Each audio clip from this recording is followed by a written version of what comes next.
Bandipora encounter में अस्करित पसंद हलाक सर्च ऑपरेशन जारी।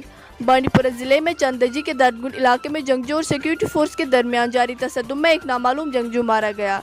एक सीनियर पुलिस अफसर ने बताया कि सिक्योरिटी फोर्स की एक मुश्तरका टीम ने चंदजी इलाके दर्दगुन में अस्करित पसंद की मौजूदगी के बारे में मखसूस मालूमात के बाद तलाशी ऑपरेशन शुरू किया।